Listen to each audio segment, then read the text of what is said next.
मंडल rail चिकित्सालय में DRM व सीएमएस के उपस्थित होने के बाद भी सांसद का नहीं चेक हो पाया बीपी।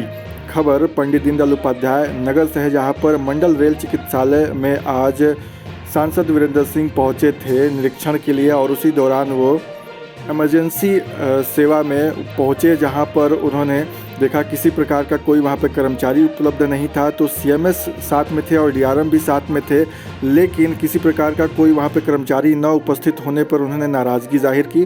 साथ ही उन्होंने पूछा कि यहाँ पर किस प्रकार के इक्विपमेंट है और बीपी चेक करने की बात जब उन्होंने कही, इक्विपमेंट निकालने की बात कही तो कैसे करेंगे। तो उस समय सीएमएस जो है वो सामान और वहाँ के कर्मचारियों को ढूंढते हुए नज़र आए, जिसको लेकर सांसद ने नाराज़गी भी जाहिर की।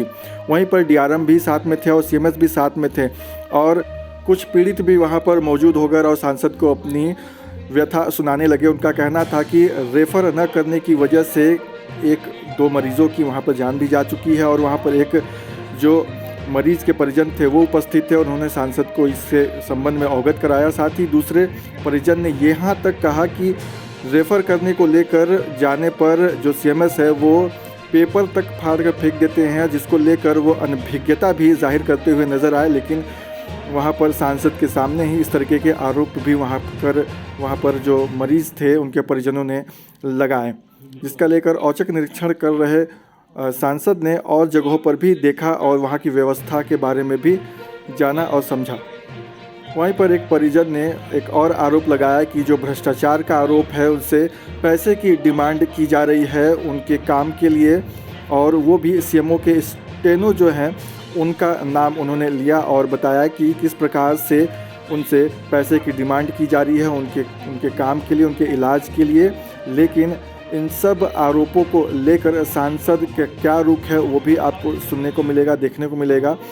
आपको बता दें कि सांसद जी ने पूरे हॉस्पिटल में निरीक्षण किया। वहीं पर आपको बता दें कि वार्ड में और आईसीयू वार्ड में भी वो गए और वहाँ पर भी उन्होंने देखा किस प्रकार से मरीज़ों को देखा जाता है। वहीं पर उन्होंने पूछा कि आकस्मिक जो चिकित्सा है वो कैसे की जाती है और साथ ही क्रिटिकल इलनेस अगर होती है तो उस कंडीशन में क्या किया जाता है।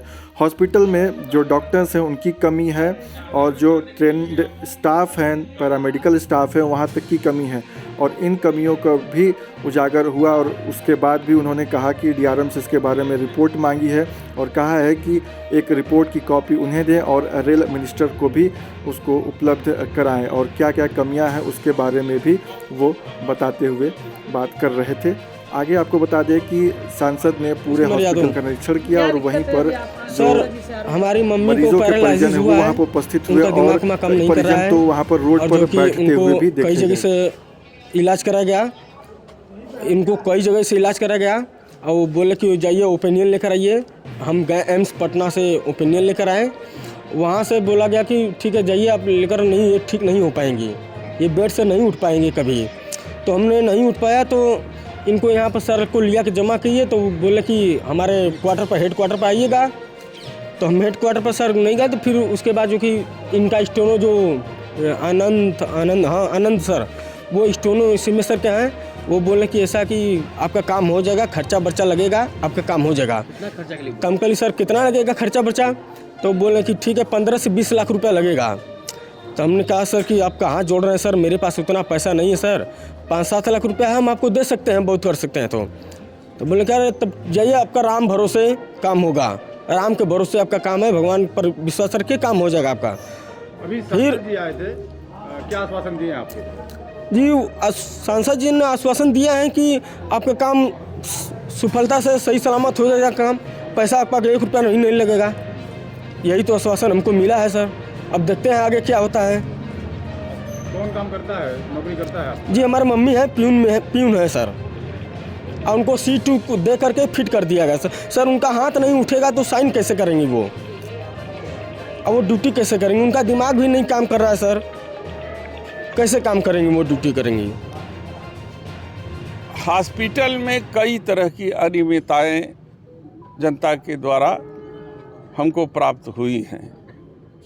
माननीय मंत्री जी ने हमको जवाब भेजा, उस जवाब की कॉपी हम आपको दे देंगे।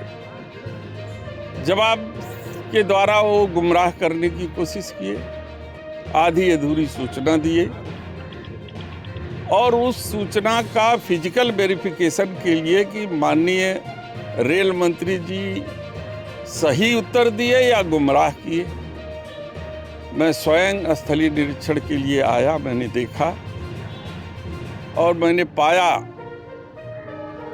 कि लगभग 50% बातें गुमराह करने की है। और मैं ये देख करके पूरी रिपोर्ट, इसकी वीडियोग्राफी कराई, मैं माननीय मंत्री जी को भेजूंगा।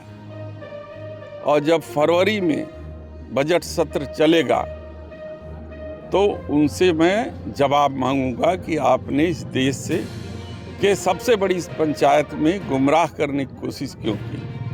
आप खड़े होकर के पूरे देश से माफ़ी मांगिए और इस तरीके के कृत्य पर क्यों ना आपके खिलाफ प्रिविलेज एक्ट के अनुसार कार्रवाई किया जाए। तो ये सारी चीज़ों को मैं निरीक्षण करके जा रहा हूँ और कुछ निर्देश यहाँ के जन सुविधा के लिए, यहाँ पर हमारे जो मरीज हैं उन मरीजों की स्थिति देखें। यहाँ न स्पेशलिस्ट हैं, न ही यहाँ उस तरीके के इंस्ट्रूमेंट हैं ताकि क्रिटिकल केयर मरीजों को ठीक तरीके से इलाज हो सके। इन सारी बातों को मैं एक बार पुनः दिल्ली जा कर के अश्विनी वैष्णव जी से अवगत कराऊंगा। अगर मेरी बात पर ध्यान दे करके यहाँ सुविधाएं और बजट दे देंगे तो ठीक, और नहीं देंगे तो सदन के अंदर उनको कटघरे में खड़ा करूंगा। तीमारदारों का आरोप है सीएमएस के ऊपर पर्चा फाड़ने का, रेफर न करने का और पैसे लेने के मांगने की। ये सारी चीज़ों को मैंने ध्यान से सुना है। हमारे डीआरएम साहब यहाँ पे हैं, वरिष्ठ अधिकारी हैं, सीएमएस साहब हैं। सीएमएस साहब को थोड़ा सा लैंग्वेज प्रॉब्लम होने के नाते हो सकता है कि यहाँ के जो मरीज हैं, उनके परिजन हैं, पूरी बात ठीक तरीके से न समझ पाए हों। तो इन सारी चीज़ों के बारे में यहाँ पर हम सब बैठे थे सीएमएस साहब के चैम्बर में, बातों पर डिस्कशन हुआ है। अंदर की सफाई व्यवस्था ठीक है, बाकी चीज़ों को हमने देखा है। हमने इनसे कहा है कि मरीज के परिजनों को किसी प्रकार का कोई दिक्कत न हो। क्रिटिकल केयर मरीजों को आप ज़बरदस्ती जो है न रोकें और उनकी अगर मांग है तो उनके मांग के अनुसार रेफर कर दें, क्योंकि उनकी सेवाएं बहुत दिनों तक इस रेल विभाग को मिली हैं और रेल विभाग की जिम्मेदारी है कि उनके परिजनों को इन कठिन परिस्थितियों में उनको उचित इलाज और व्यवस्था मिल सके। तो मंडल का ये बड़ा हॉस्पिटल है और दानापुर से लेकर यहाँ तक के लोग यहाँ पर आते रहते हैं जी। तो आने के बाद भी बहुत सारी समस्याओं का सामना करना पड़ता है। पहले तो डॉक्टर यहाँ पर जो है वो ऑन टाइम नहीं होते थे। अभी कुछ दिनों पहले हम लोगों ने खबर भी चलाई, इसको लेकर कई सारी चीज़ें निकल के भी आई हैं। ऑन टाइम कोई डॉक्टर नहीं आता है, मरीज़ यहाँ पे परेशान रहते हैं। उनका लगातार आरोप है कि वो परेशान रहते हैं लेकिन डॉक्टर यहाँ पे टाइम से मिलते नहीं। देखिए, टाइम है लेकिन वो आते हैं 11 डॉक्टरों की कमी तो है, क्योंकि जब मैं इमरजेंसी में पहुँच, जो कौन सा विभाग देखेंगे, क्रिटिकल केयर देखेंगे कि इमरजेंसी देखेंगे कि एडमिनिस्ट्रेशन संभालेंगे कि जो है कि अन्य वार्डों में घूम करके मरीजों का इलाज करेंगे। तो सवाल ये उठता है कि स्पेशलाइज्ड डॉक्टरों की कमी है।